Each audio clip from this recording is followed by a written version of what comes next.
Hello everyone, second law of thermodynamics के lecture number 6 में आप सबका स्वागत है। ठीक है, तो लास्ट लेक्चर यानी लेक्चर नंबर 5 में हमने डिस्कस किया कि हर एक स्ट्रोक का जो नेटवर्क है और जो हीट एब्जॉर्ब है वो क्या होता है। ठीक है, आज हम जो बात करने वाले हैं वो है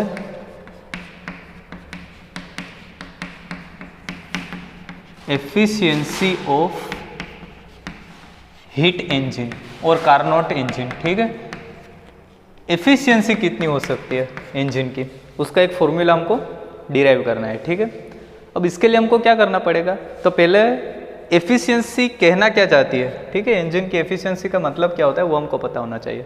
ठीक है, तो इसको पहले तो हम डिनोट करते हैं ईटा से। ठीक है, इसको हम डिनोट करते हैं ईटा से। इसका मतलब क्या होता है कि फ्रैक्शन ऑफ हीट, क्या होता है, fraction of heat absorb by the engine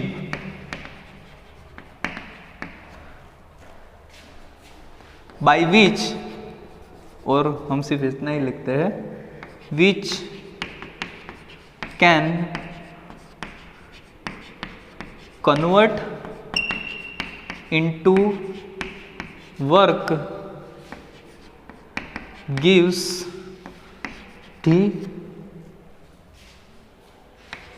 efficiency, इसको अंडरलाइन कर लीजिएगा, efficiency of heat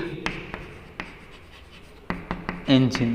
ठीक है, इसका मतलब क्या है, तो आप फोकस कीजिए इसमें कि fraction of heat absorb by the engine, मतलब हमने जो एग्जांपल लिया था सोर्स, सिंक और इंजन का। ठीक है, ऊपर हमारा सोर्स था, बीच में इंजन था और नीचे थी सिंक। ठीक है, तो यहाँ से जो हीट निकलती है एट एनी टेम्परेचर वो हो गया हमारी Q2। ठीक है, Q2। अभी ये हीट जो इंजन एब्जॉर्ब करेगा, इंजन की तरफ जाएगा और जो एब्जॉर्ब करेगा, वो जो एब्जॉर्ब हीट है उसका कन्वर्जन वर्क में कितना होता है। ठीक है, वर्क में कितना होता है उसको हम बोलते हैं एफिशिएंसी ऑफ हीट इंजन। ठीक है, मतलब इसका मतलब क्या हुआ कि आपका जो हीट इंजन है उसकी एफिशिएंसी है वो टेम्परेचर या तो फिर हीट एब्जॉर्ब, ये दोनों पे डिपेंड करता है। ठीक है, इसको हमको डिटेल में समझना हो तो हम क्या कह सकते हैं, तो कार्नोट साइकिल में हमने क्या बोला था कि जो हीट है वो वर्क में कंप्लीटली कन्वर्ट नहीं होता। ठीक है, 100% हीट 100% वर्क में कन्वर्ट नहीं हो सकता। तो क्या हो सकता है, तो जो हीट का वर्क में कन्वर्ट होगा वो होगा मैक्सिमम। ठीक है, जो एब्जॉर्ब हीट है उसका वर्क में कन्वर्जन होगा वो कितना होगा, मैक्सिमम होगा। ठीक है, हमको ऐसा इंजन बनाना है कि जो इंजन ने जो हीट एब्जॉर्ब की है उसका वर्क में कन्वर्जन कितना होना चाहिए, मैक्सिमम होना चाहिए।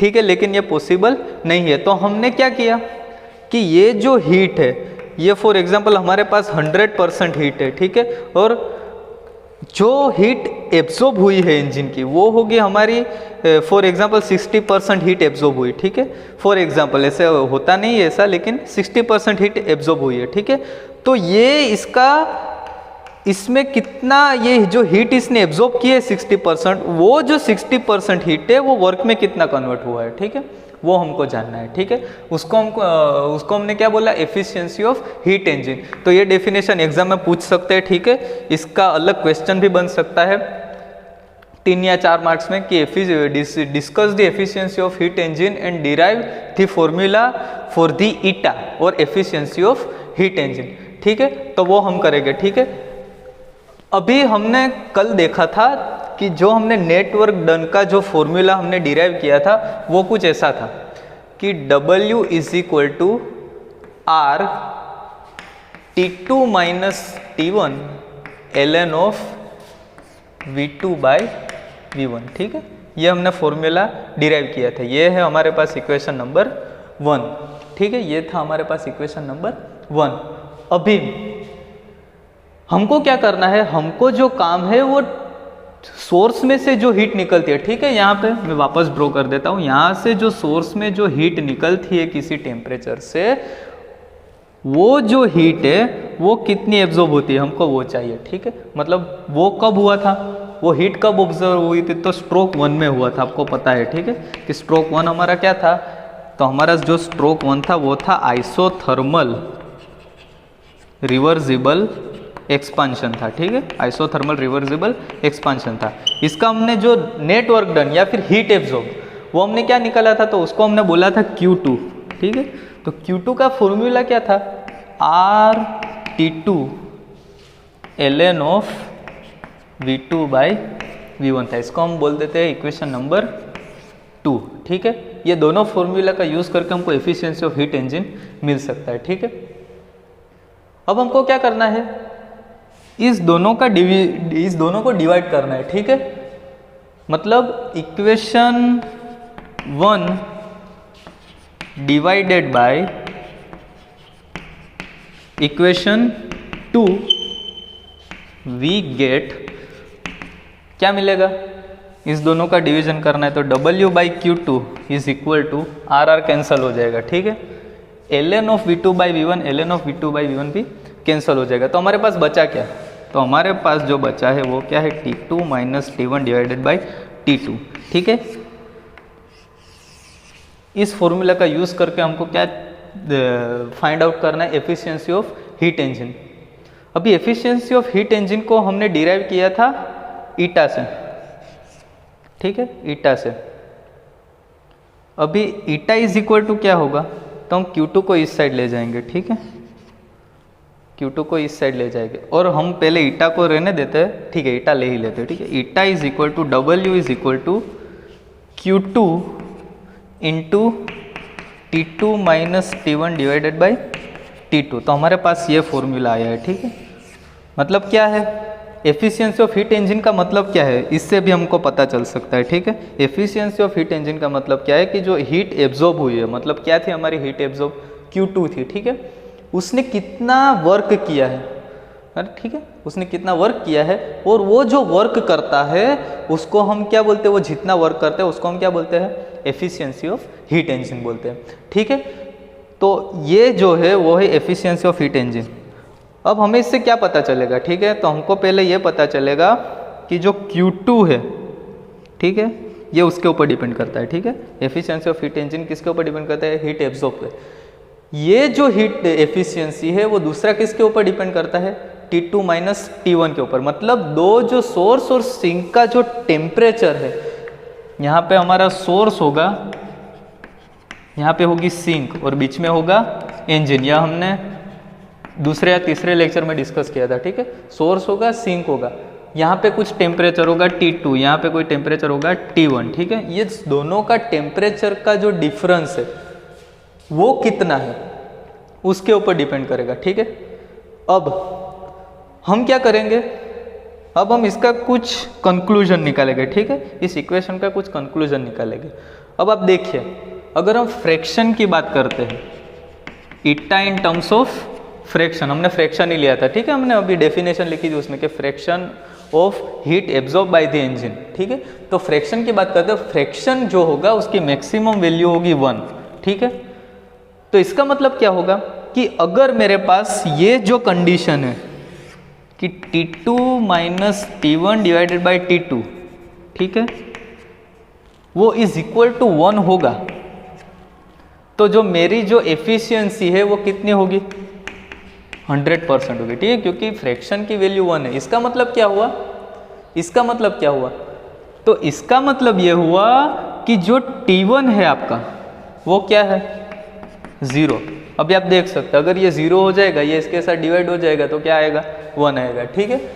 लेकिन ये प्रैक्टिकली पॉसिबल नहीं है। इसका मतलब क्या हुआ है, मैं आपको फिर से बता देता हूँ, ठीक है, कि यहाँ पे जो हीट एब्जॉर्ब हुई है, टेम्परेचर T2 से जो हीट एब्जॉर्ब हुई है, ठीक है, वो पूरे की पूरी हीट एब्जॉर्ब होगी और पूरे का पूरा जो वर्क डन होगा वो क्या होगा, कंप्लीटली जितनी हीट एब्जॉर्ब होगी, इन शॉर्ट में जितनी हीट एब्जॉर्ब होगी उसका कंप्लीटली कन्वर्जन किस में होगा, वर्क में होगा, ठीक है। लेकिन ये पॉसिबल नहीं है। तो फिर क्या हो सकता है, तो फिर क्या हो सकता है, ये पॉसिबल नहीं है, तो फिर क्या हो सकता है, तो फिर ऐसा हो सकता है कि जो T2 minus T1 divided by T2 है उसकी वैल्यू हमेशा होगी लेस देन 1, हमेशा, कोई भी इंजन ले लो आप, ठीक है, उसका जो T2 minus T1 divided by T2 है उसकी जो वैल्यू है वो कैसी आएगी, लेस देन 1।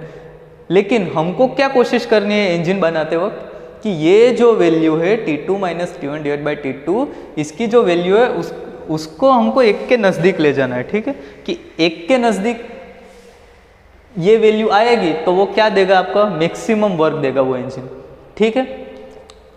अब हम हीट के टर्म में बात करते हैं, ठीक है। हमारे पास ये फॉर्मूला है eta is equal to W is equal to Q2 into T2 minus T1 divided by T2 है, ठीक है। अगर हम हीट के टर्म्स में बात करते हैं तो हमको यहाँ पे लेनी होगी नेट हीट एब्जॉर्ब, ठीक है।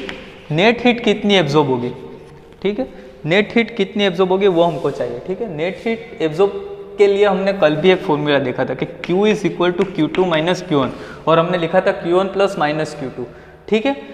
Q इज इक्वल टू क्या आएगा, Q2 माइनस Q1। तो इसी की तरह हम ईटा को ऐसे लिख सकते हैं, eta is equal to Q2 minus Q1 divided by Q2 is equal to T2 minus T1 divided by T2। ये आप खुद भी कर सकते हैं, ठीक है, कि Q is equal to Q2 minus Q1 divide by Q2 अगर होगा तो T2 minus T1 divide by T2 होगा।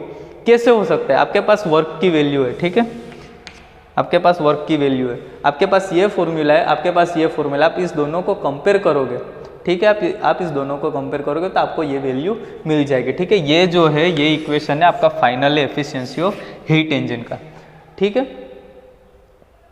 इसका मतलब क्या हुआ, तो ये पूरे कंक्लूजन में ये जो डेरिवेशन किया उसके द्वारा जो कार्नोट है उसने सेकंड लॉ ऑफ थर्मोडायनेमिक्स का एक स्टेटमेंट दिया, ठीक है, जो एग्जाम में पूछा जा सकता है, ठीक है। उसने क्या स्टेटमेंट दिया कि कोई भी साइक्लिक प्रोसेस होगी किसी इंजन की, अगर वो हीट एब्जॉर्ब करता है रिजर्वोयर में से, ठीक है, अगर वो रिजर्वोयर में से हीट एब्जॉर्ब करेगा तो वो कभी भी 100% वर्क नहीं देगा, ठीक है। लेकिन क्या होगा, वो कोल्ड में से हॉटर पार्ट में से कोल्डर पार्ट में वो हीट को क्या करेगा, ट्रांसफर करेगा, ठीक है, मतलब सराउंडिंग्स में वो वर्क करेगा ही करेगा, ठीक है। तो मैं इसका स्टेटमेंट लिख देता हूं कि all cyclic process which occurs reversibly can not be converted into work without at the same time transfer of heat from reservoir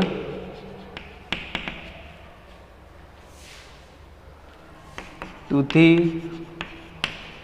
hotter part to the colder part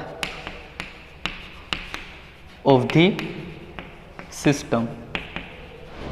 इसको हमें शॉर्ट में लिखना है तो क्या लिख सकते हैं, इट इज, और करके लिख देते, it is impossible to convert heat into work without compensation, ठीक है। कंपेंसेशन का मतलब क्या है कि आप हीट का लूज किए बिना कोई भी हीट एब्जॉर्ब का वर्क में कन्वर्जन नहीं कर सकते, ठीक है। तो आज के लेक्चर के लिए सिर्फ इतना ही, अगले लेक्चर में हम डिस्कस करेंगे concept of entropy. Thank you.